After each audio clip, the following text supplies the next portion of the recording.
हाँ तो दोस्तों, आज की कहानी सन 1947 के भारत पाकिस्तान विभाजन के बाद की है। गांव में हिंसा और दंगे भड़क उठे थे। उसी बंटवारे में कई बच्चे अनाथ हो गए। उन्हीं अनाथों के लिए एक दूर दराज के गांव में एक अनाथालय बनाया गया, जिसका नाम था वृद्धाश्रम बाल निवास। ये अनाथालय एक वीरान जगह पर था, जहां कोई भी जाना पसंद नहीं करता था। इस अनाथालय की देखभाल श्रीमती गायत्री देवी और आचार्य मिश्रा करते थे।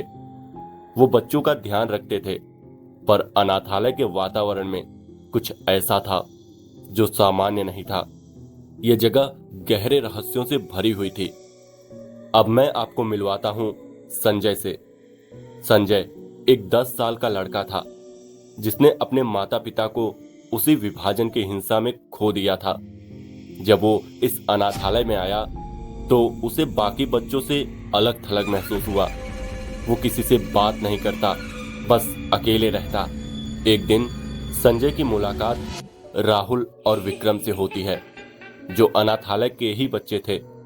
उन्होंने संजय से दोस्ती की और अनाथालय के बारे में कुछ अजीब बातें बताई। राहुल ने बताया कि यहाँ एक पुराना कुआं है, जिसे भूत वाला कुआं कहते हैं। रात में इस कुएं के पास कोई नहीं जाता, क्योंकि वहां कुछ अजीब होता है। रात का समय था और संजय सोने की कोशिश कर रहा था, लेकिन उसे नींद नहीं आ रही थी। अचानक उसे ऐसा लगा जैसे किसी ने उसे छुआ। वो घबरा कर उठा और इधर उधर देखा, लेकिन वहां कोई नहीं था। उसके दिल की धड़कन तेज हो गई। कुछ देर बाद उसे कुएं के पास से किसी के रोने की आवाजें सुनाई दी। वो डरा हुआ था, लेकिन फिर भी उसने हिम्मत करके उस दिशा में देखा। उसने देखा कुएं के पास एक धुंधली आकृति थी। एक बच्चा जो घायल था, उसके सिर से खून बह रहा था। ये देख संजय घबरा कर भाग गया। वो नहीं समझ पा रहा था कि उसने क्या देखा। ये कोई सपना था या हकीकत। अगले दिन संजय ने राहुल और विक्रम को यह बात बताई, लेकिन उन्होंने इसे संजय का भ्रम मान लिया। फिर एक दिन संजय की मुलाकात अनाथालय के पुराने रिकॉर्ड से होती है। उन रिकॉर्ड से उसे पता चलता है कि कुछ साल पहले यहां एक बच्चा रहता था, अर्जुन। अर्जुन की मौत रहस्यमय परिस्थितियों में हुई थी।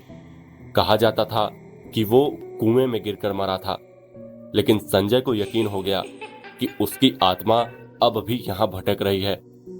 फिर एक रात अर्जुन की आत्मा फिर से संजय के सामने प्रकट हुई।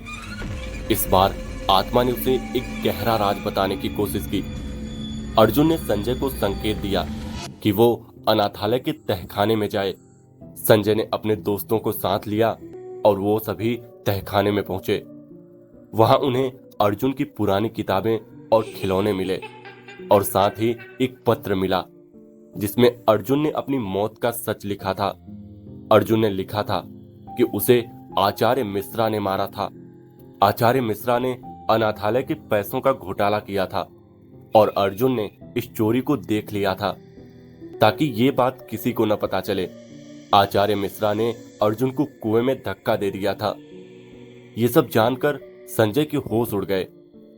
संजय और उसके दोस्त ये बातें सुनकर श्रीमती गायत्री देवी के पास पहुंचे और उन्हें सारा सच बताया। गायत्री देवी ने तुरंत आचार्य मिश्रा से इसके बारे में पूछा।